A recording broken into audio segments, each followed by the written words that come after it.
A kí wa káàbọ̀ sí ẹ̀kọ́ Bíbélì ti ọ̀sẹ̀ yìí láti dá sísí wa yé wa Anglican Communion lábẹ́ ìdarí bàbá wa the Right Reverend Dr. Michael Adébáyọ̀ Olúwaróńbí. A gbàdúrà kí Olúwa máa ran iṣẹ́ ìránṣẹ́ wọn lọ́wọ́. Jẹ́ kí a gbàdúrà. Ọlọ́run wa gbé yín ga yìn ológo fún oore ọ̀fẹ́ tí a rí gbà láti jẹ́ alájọpín nínú ọ̀rọ̀ ìyè rẹ tí ó lè fún wa ní ìyè àìnípẹ̀kun ní orúkọ Jésù Kristi Olúwa wa. Bàbá wa, bá wa ṣe àfihàn ara yín fún àwọn ará ilé. Èmi ní ẹni ọ̀wọ̀ Ọlájídé Festus Awóyẹmí láti ìjọ Ebenezer Olókùúta agbègbè South West. Ṣé bàbá wa, bá wa ṣe àfihàn ara yín fún àwọn ará ilé.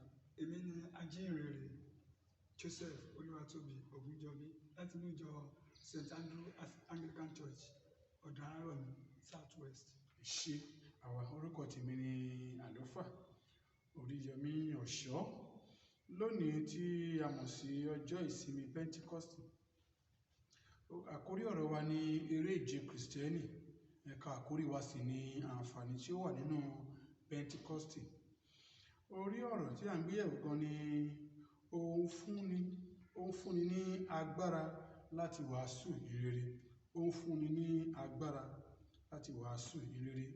Ibi kíkà wa ń bẹ ní ìwé Ìṣe àwọn Àpọ́stélì orí kìíní ẹsẹ̀ ìkẹjọ. Ìṣe àwọn Àpọ́stélì orí kìíní, ẹ bá wa ka ẹsẹ̀ ìkẹjọ. Ṣùgbọ́n ẹ̀yin ò gba agbára nígbà tí Ẹ̀mí Mímọ́ bá bà lé yín, ẹ ó sì máa ṣe ẹlẹ́rìí mi ní Jerúsálẹ́mù àti ní gbogbo Jùdíà àti ní Samaria àti títí dé òpin ilẹ̀ ayé. Ẹ ṣé bàbá wa, àti gbọ́ ọ̀rọ̀ tí wọ́n kà fún wa pé Ọlọ́run ṣetán láti fún wa ní agbára láti ṣe iṣẹ́ tó gbé wa lọ́wọ́, pàápàá iṣẹ́ ìrere. Lórúkọ Jésù Olúwa ràn wá lọ́wọ́. Èròǹgbà wa láti kẹ́kọ̀ọ́ nípa bí Pentecost ti ṣe pàtàkì sí fún àwọn Kristẹni. A fẹ́ kẹ́kọ̀ọ́ bí Pentecost ti ṣe pàtàkì sí fún àwọn Kristẹni àti láti jíròrò lórí ipa tí Ẹ̀mí Mímọ́ tí ó ń kó nínú ìtànkálẹ̀ ìrere Jésù Kristi. Èròǹgbà wa ni wọ́n fẹ́ kí a mọ̀ pàtàkì Pentecost fún àwọn Kristẹni. Ìyẹn ni agbára Ẹ̀mí Mímọ́. Àyájọ́ ọjọ́ òní tí àwọn Kristẹni gba agbára Ẹ̀mí Mímọ́ láti tan ìrere kalẹ̀ gbogbo àgbáyé àti láti jíròrò lórí ipa tí Ẹ̀mí Mímọ́ ń kó nínú ìtànkálẹ̀ ìrere. Torí láìsí Ẹ̀mí Mímọ́ kò sóhun tí a lè ṣe. Olúwa ràn wá lọ́wọ́. Ìfáàrà ọjọ́ ìsinmi Pentecost tí à ń pè ní ọjọ́ ìsinmi funfun jẹ́ ọdún Kristẹni èyí tí ó máa ń wáyé ní 50 ọjọ́ tàbí ọ̀sẹ̀ méje lẹ́yìn ọjọ́ àjíǹde.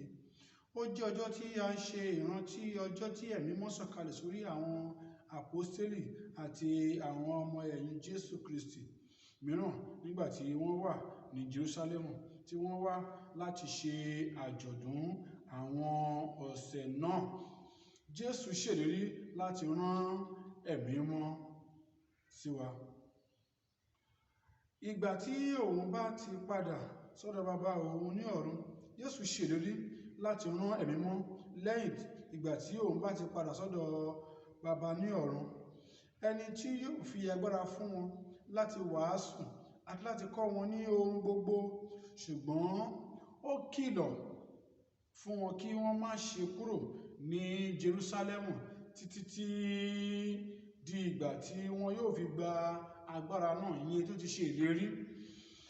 Ẹ̀kọ́ wa lónìí ṣe pàtàkì tí a bá fẹ́ ṣe àṣeyọrí gẹ́gẹ́ bí oníwàásù ìrere tàbí ajínrere ìgbàlà nípa Jésù Kristi. Ohun tí wọ́n jẹ́ ká mọ̀ pé Pentecost ṣe pàtàkì nínú ìrìnàjò Kristẹni.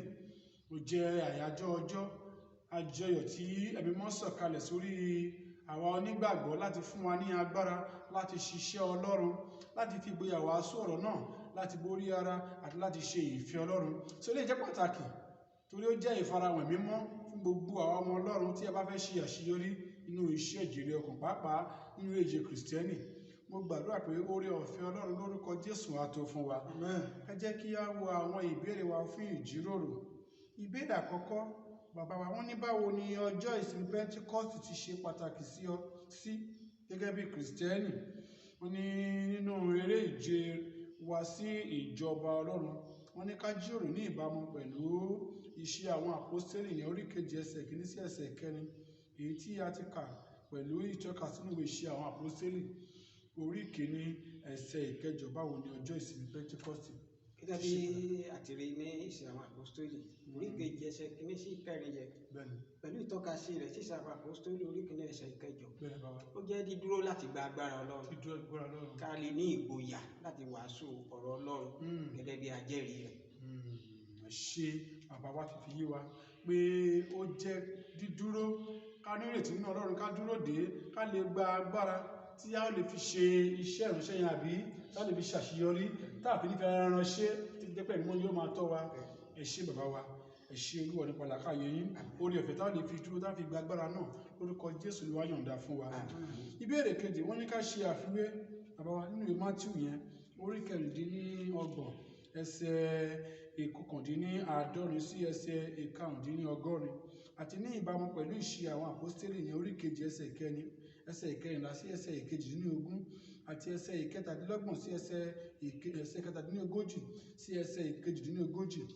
Wọ́n ní kí a sì jíròrò ipa tí ẹ̀mí mọ́ ní lórí àwọn àpọ́stélì ní ọjọ́ ìsinmi Pentecost. Kí ni ipa tí ẹ̀mí mọ́ ní? Ipa tí ẹ̀mí mọ́ ní nínú ayé àwọn àpọ́stélì ní ọjọ́ Pentecost ó jẹ́ ipa tó lágbára. Ipa tó ní agbára. Láìsí ẹ̀mí mímọ́ wọn ò lè jáde lọ láti lọ wàásù. Nígbà tí ẹ̀mí náà ti dè wọ́n fara pamọ́. Bẹ́ẹ̀ tí a bá wo Mátíù yẹn Bẹ́ẹ̀ni. ẹsẹ̀ 69 ó sọ fún àwọn ẹgbẹ́ Pétérù wà ní láàfin nígbà tí ọmọbìnrin yẹn dé tó béèrè pé ṣé ìwọ wà ní pẹ̀lú àbí ìwọ sí ní pẹ̀lú ìgbà tí ò sí agbára ó ṣe. Ẹ̀mí mọ́ ò tí dé tí ṣe ìgboyà kò tí sí agbára. Ẹ̀mí mọ́ ipa tó kó ni pé ó fún un ní ìgboyà láti sọ̀rọ̀ lọ. So ẹ̀mí Ọlọ́run yẹn ló ń fún wa ní ìgboyà gẹ́gẹ́ bí Kìrìsìtẹ́nì. So túmọ̀ sí pé a ò lè fi ara ṣe ẹ̀mí Ọlọ́run ló lè ràn wá lọ́wọ́, ọgbọ́n orí wa ò lè gbé, agbára wa ò lè gbé. Torí nígbà tí Pétérù fẹ́ gẹ́gẹ́ bí ọ̀tẹ̀ sọ yẹn Pétérù fẹ́ lo ọgbọ́n orí àgbàgbára ó sẹ́ ṣùgbọ́n nígbà tí ẹ̀mí wọn bá dé àwọn náà àwọn lè ṣe bó ti tọ́ àti bó ti yẹ. Bàbá wa ẹ ṣé, Olúwa fún wa ní oore ọ̀fẹ́ àti gbọ́ bí wọ́n ti kọ́ wa yẹ pé pàtàkì ní ìmọ̀ nínú ayé àwa nígbàgbọ́ tí a bá fẹ́ ṣe àṣeyọrí pàápàá rí ṣẹ́tọ́ ń gbé wa lọ́wọ́ lórúkọ Jésù ojú òní tiwa. Ìbéèrè kẹta bàbá wa wọ́n ní gẹ́gẹ́ bí Kìrìsìtẹ́nì wọ́n ní báwo ni ó ṣe lè ṣàlàyé pàtàkì ẹ̀mí mọ́ nínú iṣẹ́ ìpolongo ìrere. Bàbá wa bàtà bá wo àwọn tó ní káàkà ní ìwé Jòhánù orí 19 ẹsẹ̀ 13 yẹ. Bẹ́ẹ̀ lè ṣe. Ó jẹ́ lílé ìbẹ̀rù lọ nínú ọkàn. Ní pàtàkì mímọ́. A ó gba agbára ìjọsìn fún un. A lé bẹ̀rù jáde ní. A lé ìbẹ̀rù jáde. A tún wá gba agbára. Agbára ìjọsìn àti agbára àdúrà. Àti agbára àdúrà. Bàbá wa Olúwa ràn lọ́wọ́. Ṣé rí ẹ̀kọ́ rẹ̀ kọ́ wa ìkọ́lọ́wọ́ ràn lọ́wọ́? Ẹ ti jẹ́ kó yé wa pé nígbà tí a bá gbẹ̀rù mọ́ àkọ́kọ́ a lé bẹ̀rù jáde. A mú àwọn gbogbo tí kò tọ́ jáde, a fún wa ní agbára.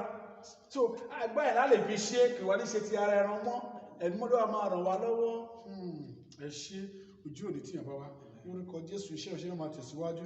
Àwọn náà sì gbàdúrà pé bí a ti ń kọ́ ẹ̀kọ́ yìí orí ọ̀fẹ́ tí àwa náà táwọn lè fi dúró táwọn lè fi gba agbára yìí tí a fi lè ṣe àṣeyọrí tí a fi lé bẹ̀rù jáde àti ẹ̀yẹ méjì tá a fi lé jáde lórúkọ Jésù olùfẹ́ yẹn á jẹ fún wa.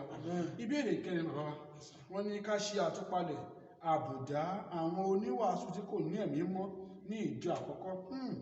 Ká ṣe àtúpalẹ̀ àbùdá àwọn oníwàásù tí kò ní ẹ̀mí mímọ́ nínú ìjọ àkọ́kọ́ nínú ìṣe àpọ́stélì ní orí 8 ẹsẹ̀ 9 sí 13 àti àwọn tí wọ́n ní káàkiri. Wọ́n ní jẹ́ a lè rí irú àwọn wọ̀nyí ní àyíká wa lónìí bí ó bá jẹ́ bẹ́ẹ̀ ni jíròrò lórí ìwàsí wọn. A lè rí ní àyíká wa lónìí àwọn oníwàásù tí kò ní ẹ̀mí mímọ́ nínú ìjọ àkọ́kọ́. Símónì tí ó fẹ́ fi ṣe iṣẹ́ Olúwa pé èmi náà fún mi náà ní ẹ̀bùn ẹ̀mí náà láti fowó rà so náà ní rárá. So bẹ́ẹ̀ náà lónìí a lè rí irú ẹ̀ náà tó wà ṣọ́ọ̀ṣì lónìí. Ó wà tó kẹ́ pé wọ́n gbìyànjú láti sọ pé ẹgbẹ́ mi náà fún mi náà gba owó kẹ́ fún mi. Ká máa fowó ra ipò, ká máa fowó ra oyè. Bẹ́ẹ̀ ni a lè rí ìwàsí ẹ nínú ìjọ lónìí. Bàbá wọn bá ní pé wọ́n rí so ká jí òlórí pé kí ni so ó mì pé àwọn ìwàyẹ̀ sí ṣé ó ń gbilẹ̀ sí ní àbí ọ̀nà ó lálẹ́ gbà fi. Ọ̀nà tá a lè gbà láti fi dẹ́kun ẹ̀ ni pé kí gbogbo ká kún fún ẹ̀mí ká gbàgbà ẹ̀. Ẹ ṣe bàbá ìdáhùn náà ní àdá fún yín pé kí gbogbo àwa tá a súnmọ́ Ọlọ́run ká ṣùgbọ́n kún fún ẹ̀mí mọ́ ká lè lé àwọn ẹ̀mí èṣù yẹn jáde. Ẹ̀bùn náà ṣe fowó rà ìṣe ni ká gbàdúrà ká súnmọ́ Ọlọ́run. Ká fi ọkàn wa súnmọ́ Ọlọ́run. ká fi ọkàn wa súnmọ́ Ọlọ́run.